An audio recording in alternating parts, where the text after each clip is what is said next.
daawadayaal ku soo dhawaada EBC Channel waa labaad kala socotaan wararka caalamka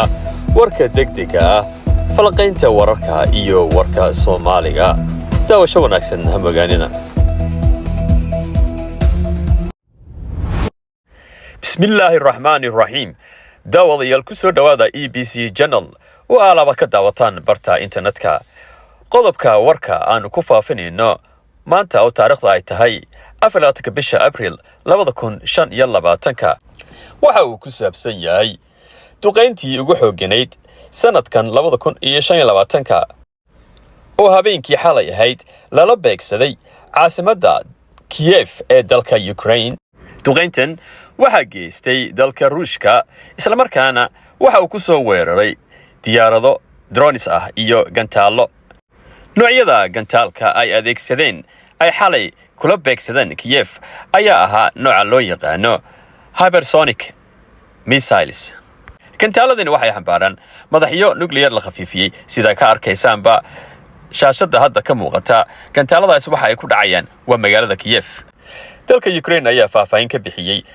qasaare ka dhashay dagaalkaasi waxa ay sheegeen in misaylada iyo droneska ay ku soo weerareen Ruushyaanku Kiev iyo meelo kale oo kamid ah dalka Ukraine ba ay ka koobnaayeen 217 misail ah iyo 140 drones ah khasaare baan ayaa soo gaaray dalka Ukraine sida arkaysaan guryo badan ayaa dumay dad ayaa dhintay sida ay xaqiijiyeen kooxaha damdamiska iyo dawladda Ukraine waxa ay sheegeen in ay hadda ay hayaan 9 qof dhimasho ah iyo dhaawac far badan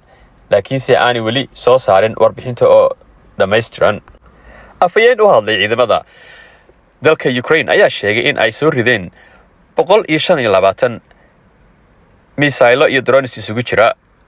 dhinaca kale wadahadaladii nabadda ee uu dhexdhexaadinayay dalka Mareykanka wadamada Ukraine iyo Russia ayaa iyagu hakad yara galay kadib shalay markii ay wasiirada arrimaha dibadda dalka Mareykanka Ukraine iyo Ruushka iyo Ingiriiskuba ay shir ku lahaayeen magaalada London uu baaqday taas oo keentay baaqashada mas'uuliyadda uu lahaa madaxweynaha dalka Ukraine Zelensky saacado ka hor shirka loo balansanaa shalay magaalada London ayaa madaxweynaha dalka Ukraine Zelensky waxa uu soo saaray warbixin uu ku sheegayo in aanay marnaba Ukraine aqbali doonin in dhulka Ruushku haysto gobolada Crimea iyo gobolada kale ee Donetsk aan marnaba u ogolaan doonin in ay noqdaan kuwa uu dalka Ruushku qaato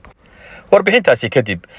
wasiirka arrimaha dibadda ee dalka Mareykanka Mark Rubio waxa uu go'aansaday in aanu shirkaasi ka qayb galin mar haddii uu qaadacay heshiiskii ay isla ogaayeen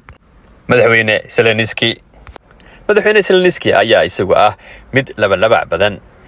marna madaxweyne Trump ayuu hoosta kala heshiiyaa oo aqbala go'aamadiisa iyo waxa uu Mareykanku doonayo marna marka xaqiiqdu timaado waa uu isbedelaa oo waxa uu iska dhigaa nin dalkiisa difaacaya qodobka ugu muhiimsan ee madaxweyne Trump uu ka doonayay Zelensky ayaa ah in uu aqbalo in dhammaan gobolada ama dhulka uu Ruushku haysto ee hadda uu joogo loo aqoonsado dhul uu Ruushku leeyahay oo sida uu ku qaato si loo gaaro nabad waarta waa sida Mareykanku aaminsan yahay dhinaca kale Trump ayaa shalaysna ka falceliyay hadalkii Zelensky uu ku sheegay in aan marnaba ka tanaasuli doonin dhulka Ukraine waxa uu sheegay Trump in ninkaasi uu yahay nabadiid isla markaana ay isku dayeen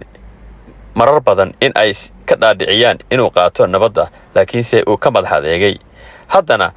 kama qosan doono ayuu yiri inaanu wadno nabadda iyo wada hadalku waayo Ruushku wuu yiri daacad ayuu ka yahay nabadda diyaarna waa uu yahay inuu dhameeyo dagaalkana joojiyo sidoo kale madaxweyne ku-xigeenka dalka Mareykanka JD Vance isagoo jooga dalka India ayaa uu ka falceliyay arrintaasi waxa uuna yiri haddii ay labadoodaba qaadan waayeen nabad anagu waanu ka dhaqaajin doonaa